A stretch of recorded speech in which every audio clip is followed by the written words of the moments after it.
ariko Natasha we yireba ubwiza. Amafaranga y'abagabo yabo ntago ari ayacu. Wanabireberaga kubyo badukorera se niba afata wende hene yonyine afite mu rugo akayigurisha, afite inote ze, afite umuryango we agomba kwitaho, wowe nyine uri umuntu uri aho ngaho, nabona umuryango we araguhisha.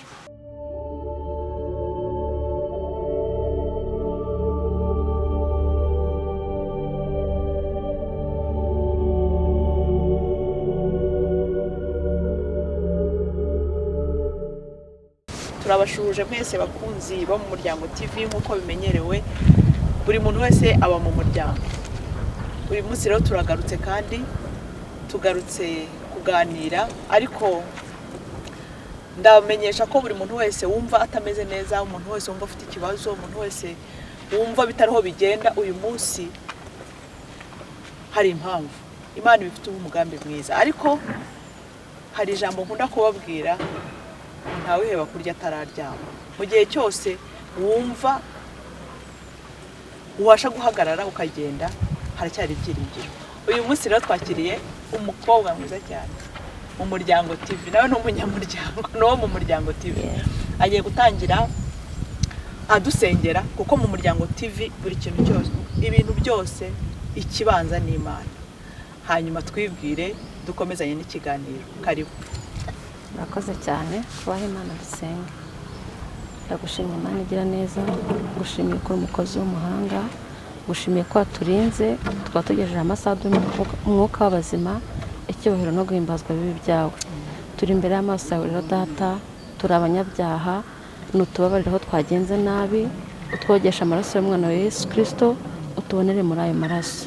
Mwami mwiza rero turi mu kazi, nakwinginze ngo bane natwe, ubwiza bwawe butubeho, uturinde Mwami Imana ibyaduhungabanya muri aka kazi, kandi witeka kugakora tugasoza amahoro. Bana na buri muntu wese uri aha ngaha, ndetse witeka n'abandi bose badukurikiye, witeka ubiteho bagirire neza. Abarwayi bakize, abashonje bahaze, maze Mwami Imana babaye nabo bahumurize. Ngaho urukira kubana natwe rero tugire neza, bisabye nizeye izina ryawe urakoze. Amen. Amen. Watangira wibwira abakunzi bo mu muryango TV.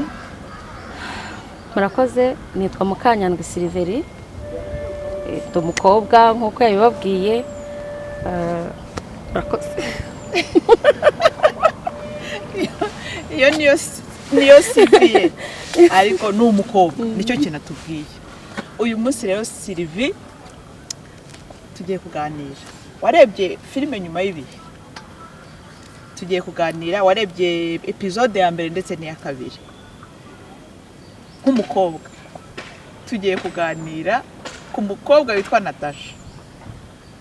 Uriya mwana w'umukobwa uri muri filime, duhereye muri episode ya mbere, kuko ndifuza ko tuganira ariwe twibandaho nk'umukobwa mugenzi wawe. Muri episode ya mbere hari ahantu mama wamusanga, mama we ibyo amubwira n'ibyo amusubiza warabibonye. Ni gute wowe wabibonye nk'umuntu warebye iriya filime, ndetse ukabwira n'abakunzi bo mu muryango TV uko wabibonye, icyo ubivugaho? Ese uriya mukobwa wabonye indangagaciro afite n'iz'umwana w'umukobwa, cyangwa hari ikindi kintu kibura? Merci. Murakoze. Filime Nyuma y'ibihe ni filime nziza by the way, ndabashimira bayikoze.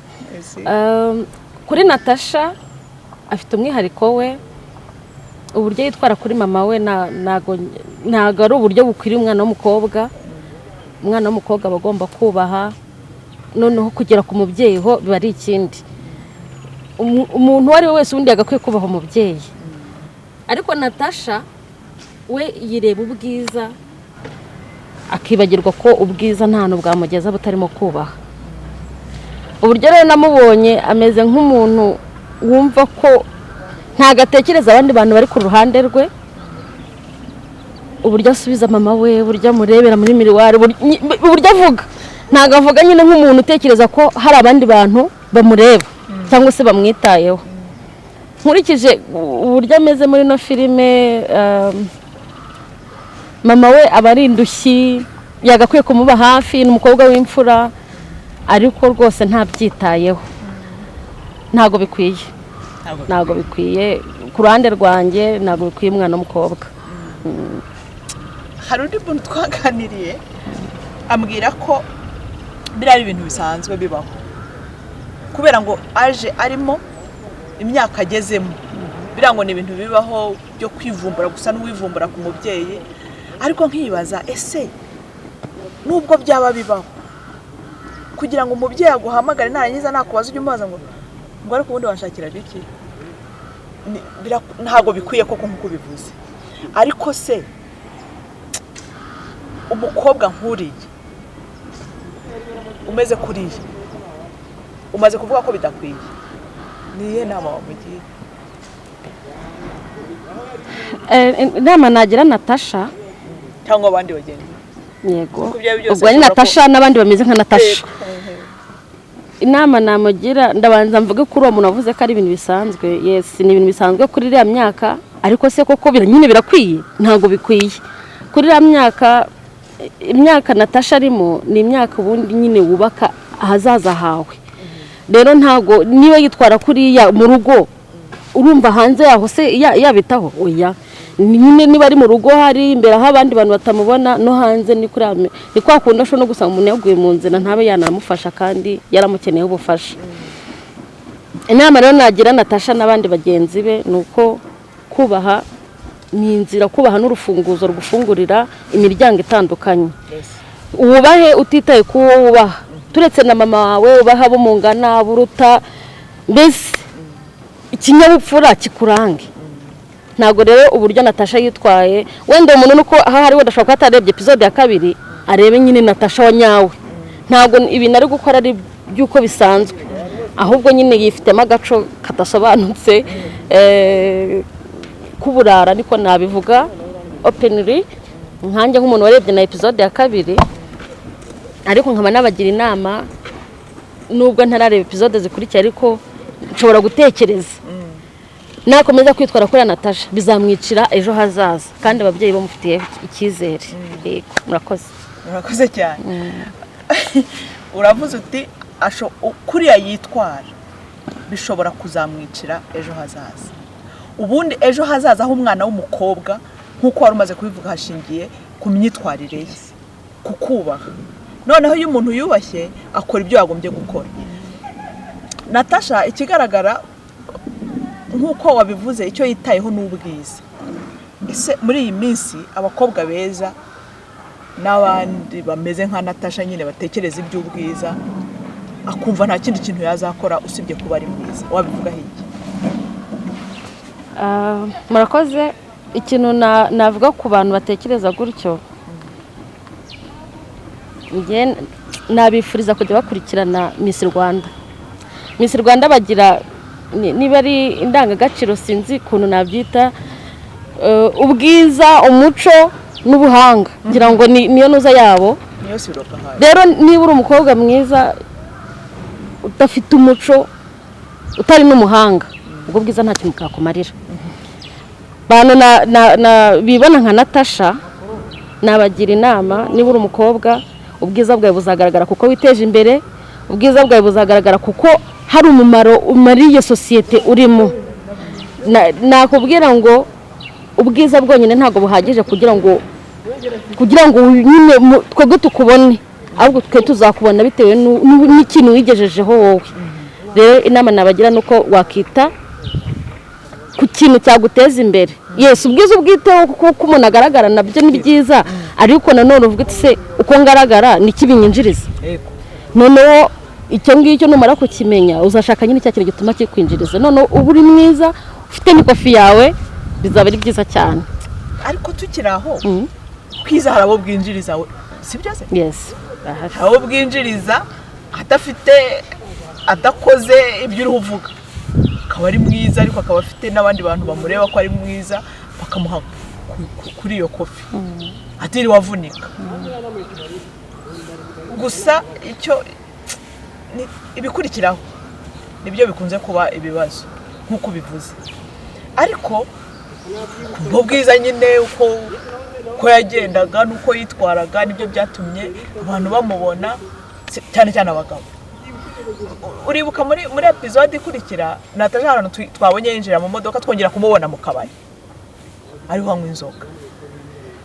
Uyu munsi wa none dufite ikibazo gikomeye, hariho na kampanye yo kuvuga ngo tunywereze ya ministre. Hari ikibazo gikomeye, kera nta mwana w'umukobwa wanywaga inzoga ku karubanda, ariko uyu munsi nk'uko wabibonye Natasha na bagenzi be ku karubanda, bakobwa baragenda bakanywa bagasinda. Nicyo wababwira? Murakoze. Bitewe na sosiyete turimo ubu, nyine biragoye kwikontorora, ariko birashoboka. Wenda Natasha kunywera inzoga ku karubanda si byiza ku mukobwa, noneho kugera aho usinda ku manywa byo ni ikindi. Barasinze nijoro. Niba barasinze ku manywa wenda hari nijoro, nabyo byashoboka. Ikintu wowe icyo nuko atasinda ku manywa. Oya, ntago yagakwiye gusinda ubundi. Nk'umwana w'umukobwa yagakwiye nyine niya myitwarire twavugaga, yagakwiye gukontorora uburyo yitwara, ko nyine uko umuntu akubona, uko yereka abantu niko abantu bagufata. Yego, warumbajije ati warumbwiye ati hari abantu ubwiza bwinjiriza. Yes, barahari, ariko se koko nicyo kintu twagakwiye kuvuga ngo uko ngaragara aricyo kintu kinjiriza? Oya, ahubwo twagakwiye kuvuga ngo ubu bwiza mfite ngewe ese nabubyaza gute umusaruro ariko ntiyandaritse. Bajya bavuga ngo ubwiza bw'umukobwa bushobora kumugeza ibwami, ariko ubwenge bwe nibwo butuma arambayo. Ego, niko njya numva, niba ariko nguko mugani bawuca simbizi, ariko nibyo ushobora uko ugaragara, wenda uko umuntu ari kukureba ashobora gutuma ugera ahantu runaka, ariko ndakubwiza ukuri, tuvuga wenda niba ari mu kazi, ntago ubwiza bwawe mu kazi bwatuma urambayo. Nukuvuga ngo performance yawe niyo yatuma uramba muri ako kazi. Rero ubwiza bwawe buhuze no kugira intego, nyine wihagarareho. Nta n'impamvu yo kugira ngo ujye ubuhora ubayeho kuko nyine umuntu runaka yaguhaye ikintu, we wambaye umwenda kuko runaka yawukuguriye. Amafaranga y'abagabo nayabo ntago ari ayacu.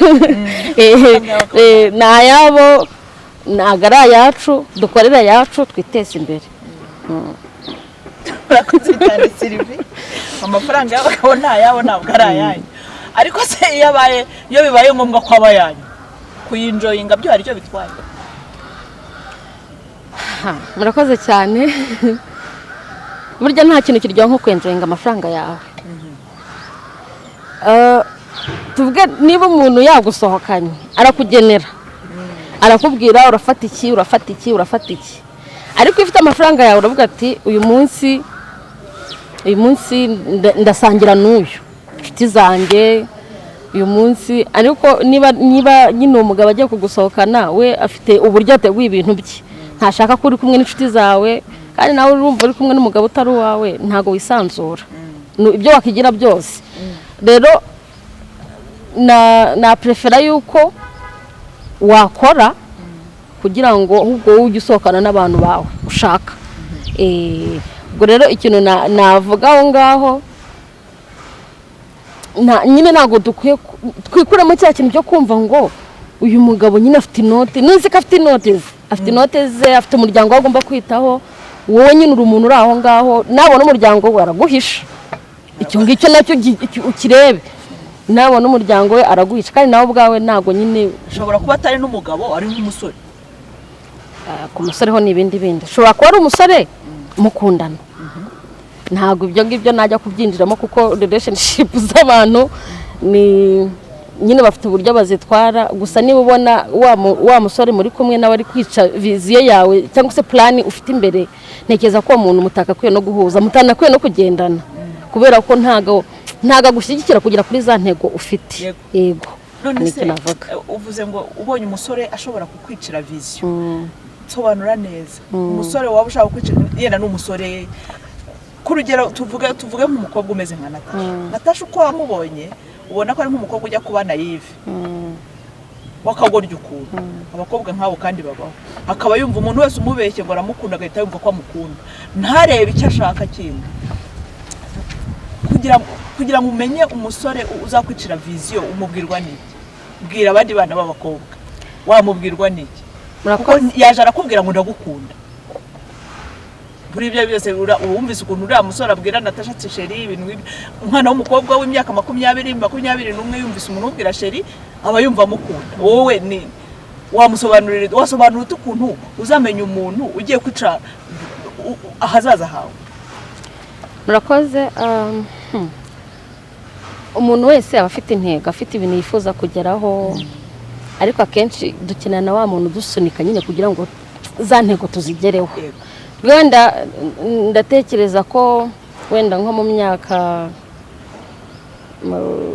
tugenda nko kuri Natasha afite imyaka 20 wenda Natasha tuvuga afite intego zo kwenda mu myaka ya 30 azafite imodoka agendamo kugira ngo azafite imodoka agendamo ariko atagenda muri ya mico kugira ngo azafite imodoka agenderamo nuko azaba afite ikintu cyo gukora kimwinjiriza amafaranga akamenya gusevinga akagira nyine gahunda agenderaho.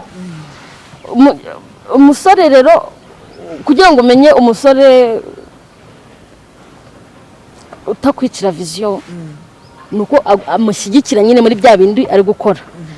Tuvuge niba nyine wenda Natasha tuvuge aracyari umunyeshuri ese niba umusore azi kuri umunyeshuri akaba usiba ishuri agusibye ishuri wubwe akakubwira ati uyu munsi tubonane ejo mfite class no ishuri zaba wiga uracyafite igihe uwo muntu agakwiye kumushyiraho point d'interrogation kuko arimo nyine ntaga gushyigikiye kuri bya bindi wowe wifuza kugeraho ko ishuri wenda wowe ishuri rwa rufunguzo rwo kugira ngo ugere kuri bya bindi wifuza kugeraho none rwa rufunguzo ni nkaho ari kuruhisha utarubona icyo ngicyo bagakwiye kukirebaho. Ikindi niba ufite wenda afite nk'akazi Natasha mu gihe agakwiye kujya ku kazi niko kamuhemba niko gatuma azagera kuri bya bindi akaguhamagara akakubwira ati waje nkajya kukugurira icupa nuko mu by'ukuri rya cupa nta kintu rigiye kugufasha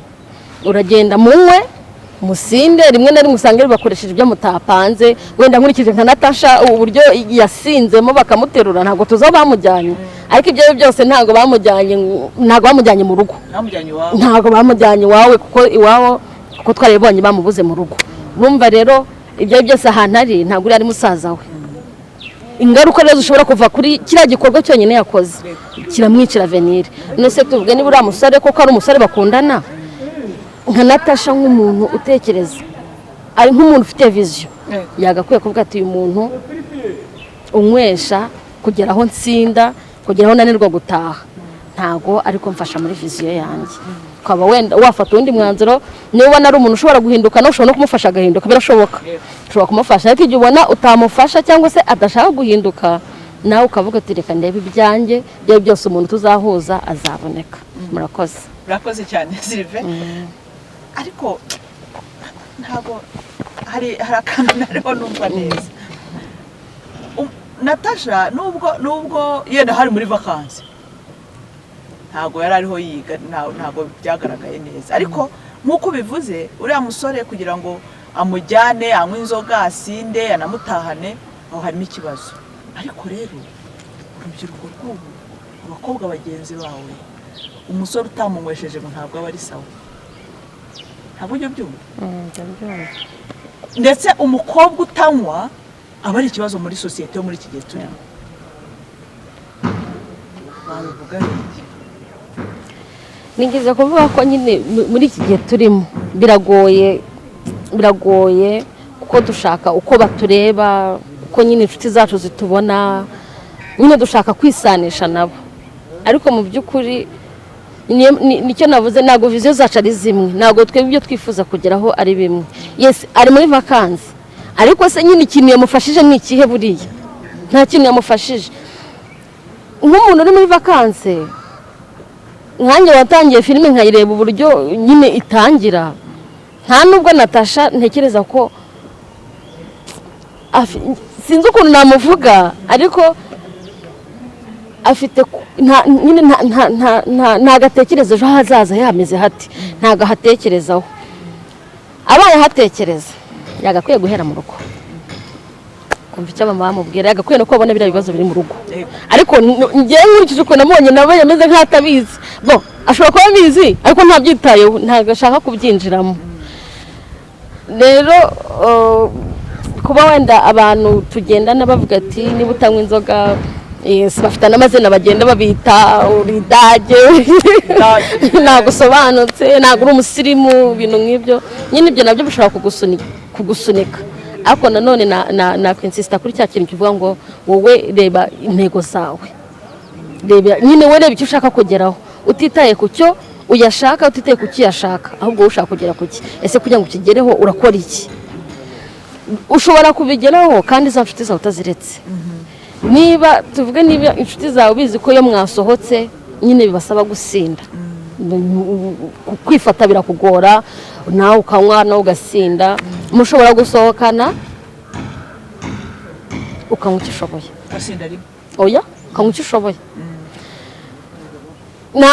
ntabwo ndibuze kubwira abantu ngo mureke inzoga kuko ntabwo ari nziza cyane cyane ku bantu banywa inzoga nyinshi ntabwo ari nziza nawe ushyigikiye tunywe resi shyigikiye tunywe resi shyigikiye tunywe resi ariko inzoga si n'iz'abato inzoga si iz'abato abana ntabwo bakwiye kuzinywa hanyuma n'abakobwa bose ntabwo dukwiye kunywa inzoga ngo tugere n'aho dusinda nka Natasha turebe intego zacu bitatubujije kubana n'inshuti zacu ariko nyine urebe nawe inshuti z'umumaro wagendana nazo urakoze cyane Sylvie rero hari ikintu kimwe nshaka kukwibariza kijyanye n'icyo kintu wari uvuze uyu munsi nongere mbisubiremo uyu munsi igihe murimo nibyo hari ibintu byinshi bibakurura social media ikoranabuhanga interinete ibyo mureba murashaka gukora nk'ab'i Burayi murashaka kubaho nk'abazungu nk'abantu bateye imbere cyane wari uvuze ngo umuntu ari kumwe n'izo nshuti ze yareba akamenya abagiye kumushuka agakora ibyo agakora ibyo ashoboye ariko aho ngaho byashoboye nyine yabikoze niho bamumwaza niho bavuga bati so wowe iki ni igiki niho bamwitaye amazina ngo ni idage nk'uko wabivuze ahubwo twebwe iyo urebye mu muryango niho biriho bisa n'ibipfira n'ubwo wenda ntacyo utigeze ubivugaho cyane kuko urabona uriya mwana w'umukobwa ntekereza ko iyo mama we aba yarahereye akiri muto amubwira ati bigenda gutya umukobwa bigenda gutya ntabwo byari kuba bigeze hariya uyu munsi wa none ni iki wabwira abana b'abakobwa b'abanyarwandakazi kugira ngo babe abanyarwandakazi bo kuba abazungu kunywa inzoga ni ubusirimu ariko si ubusirimu bw'i Rwanda ni iki kintu wabwira abo bana b'abakobwa yego hari ikintu mwari muvuze ko bihera mu muryango icyo uvuga ndacyemera ko tugende nko kuri kesi ya Natasha nta nubwo amakosa nyashyira kuri mama we ahubwo papa we uburyo afata Natasha bishobora kuba aribyo byamwishe mu bwana bwe byamwishe mu iterura yego yapfuye mu iterura kubera ko niba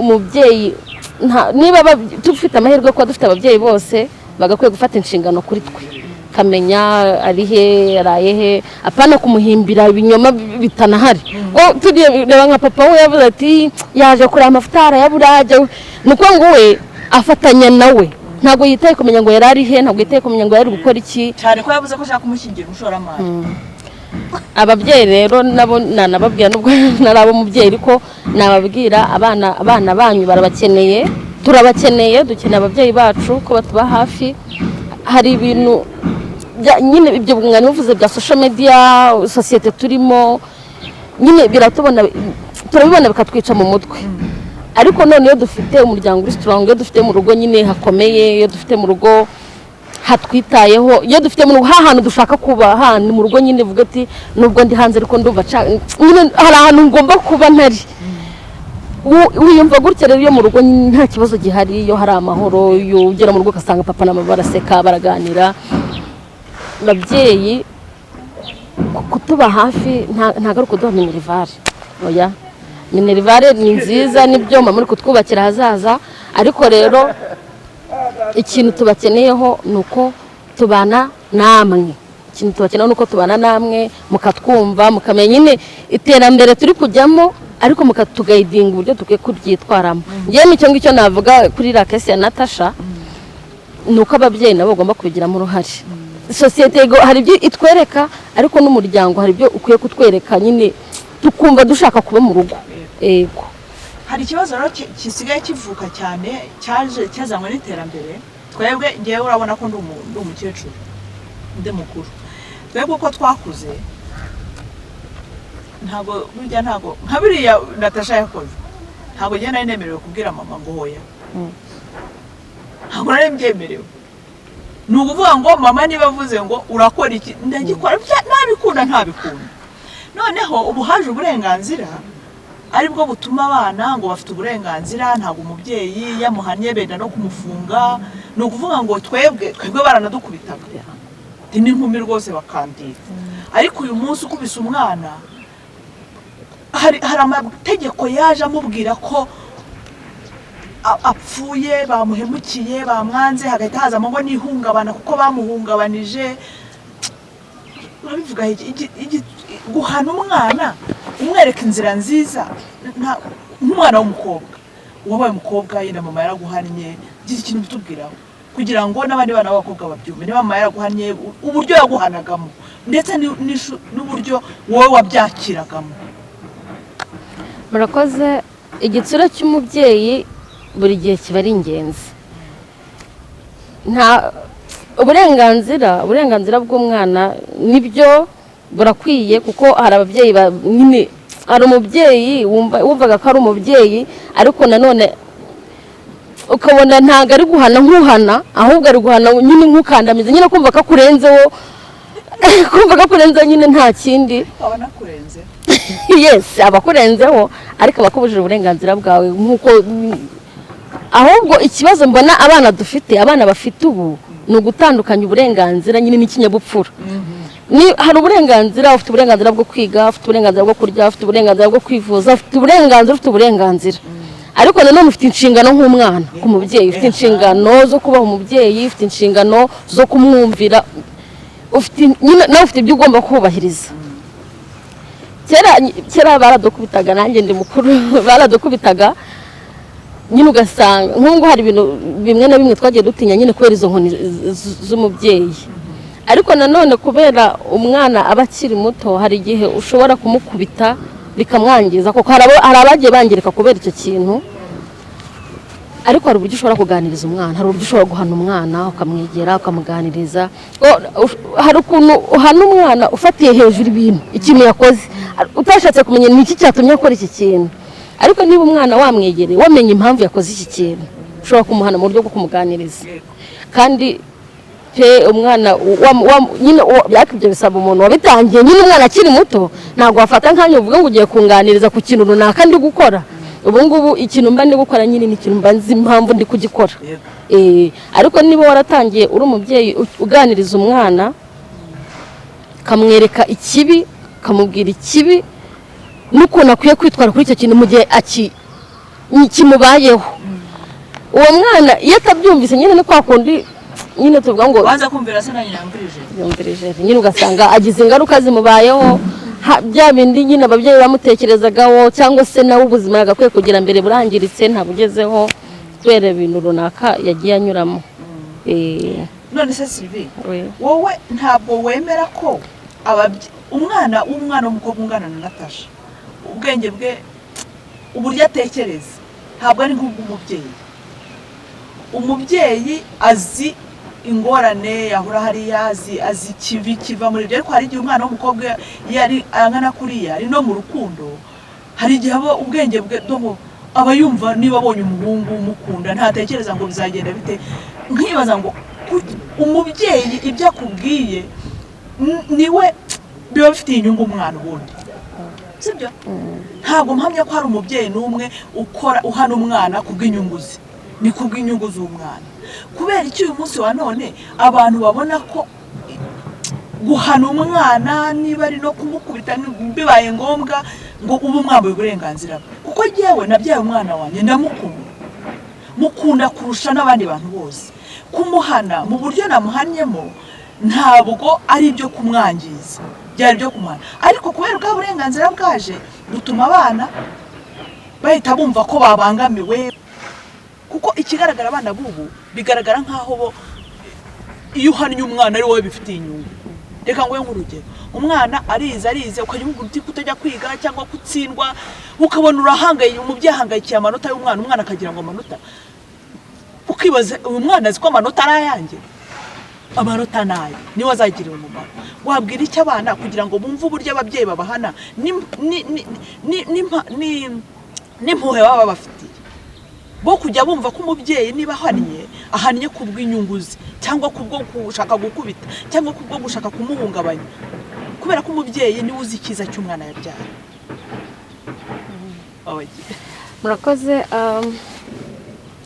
Ibyo uvuga nibyo, ababyeyi burya baturebera icyiza kuri twe, ariko nyine ikibazo cy'imyaka nacyo, ikibazo cy'imyaka nyine ni ikibazo, kuko ngo hari imyaka tugeramo nyine tukire nyine tukareba hano ahangaha tureba, ariko ntiturebe nyuma ya hariya. Ni ukuvuga ngo nicyo kibazo abana duhura nacyo nyine bitewe n'imyaka tugezemo, kuko tugende ku kigero cya Natasha, imyaka agezemo nyine niya myaka areba uwo munsi, sindatwikira he, buri munsi turatwikira, uyu munsi turajya he, ejo tuzajya he, mbese arareba iby'uyu munsi, nta gatekereze nyuma y'uyu mwaka nzaba ndi he, nzaba ndi gukora iki. Ikintu nabwira abana ni uko ababyeyi bacu baradukunda, bahora baduhangayikiye, ko wanabireberaga ku byo badukorera. Se niba afata wenda ihene yonyine yari afite mu rugo akayigurisha kugira ngo ujye kwiga, bagakwiye kureba agaciro aguha. Ako gaciro aguha rero niko nawe ukwiye kumuha, kumva impamvu nyine ari gukora ibyo bintu. Ikintu nababwira, tureka gutekereza uyu munsi, tureka gutekereza abantu turi gusangira uyu munsi, ahubwo dutekereze ejo tuzaba turi gusangira nandi, ejo nzaba ndihe, niba uyu munsi ndahanga ejo nzaba ndihe, ese ndifuza kuba ndihe. Mbese nyine ariko dufata inshingano kuri twe, tuvuge ngo niba mama ambwira ngo ninjye kwiga, mama yarize yararangije, ese ngewe kuki nyine bimpatira? Nuko azi inyungu zibirimo, yantanze kuhaca. Ikintu ari kumbwira azi umumaro cyangirira. Ntago ababyeyi batubwira ibintu batubuza gukora, ntago ari uko baba batwanze. Yego igihe cyabo gitandukanye n'icyacu, ariko nanone natwe tubirebe, ese iki kintu ari kumbwira kirica iki ku buzima bwanjye. Numara kwibaza icyo kibazo, nawe uramenya umwanzuro uri bufate. Ariko njyewe umwanzuro nakubwira wowe uri kutureba cyangwa se udukurikiye, umwanzuro nakubwira ngo reba ikigufitiye inyungu, utitaye ku bintu ibi turi kubona, kuko ibi ngibi nyine bizarangira. Izi nshuti turi kumwe nazo uyu munsi ejo zizagenda, haza izindi.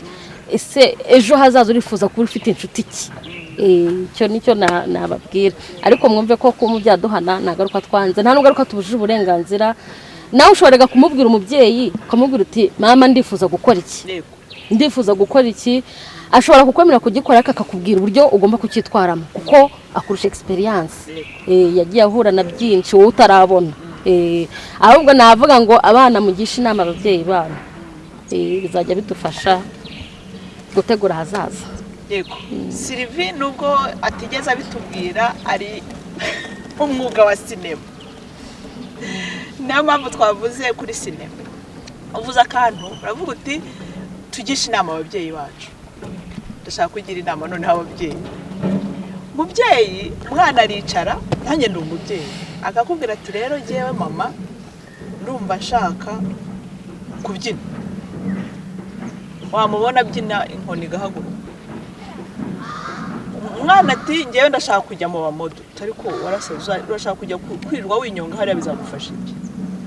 Mwana ati ngiye gukina filime, ariko akanakumbira. Filime yatunze nde? Gira inama ababyeyi. Murakoze. Mu bijyanye n'uby'umwana abashe kubabwira, ugasanga ntitubyumvikanaho twebwe nk'ababyeyi, tugira inama. Murakoze. ikintu nabwira ababyeyi kuri icyo, ko ababyeyi bo mu Rwanda abenshi amahitamo y'umwana kenshi ntago bayatinda, ari ubu ngubu biri kugenda biza ubu, ariko mbere ntago ariko umubyeyi aguhitiragamo kuva ku rukweto kugera ku kintu icyo ari cyo cyose. Ikintu nabwira ababyeyi rero ni uko ikintu umwana akunda wamushyigikira muri icyo kintu.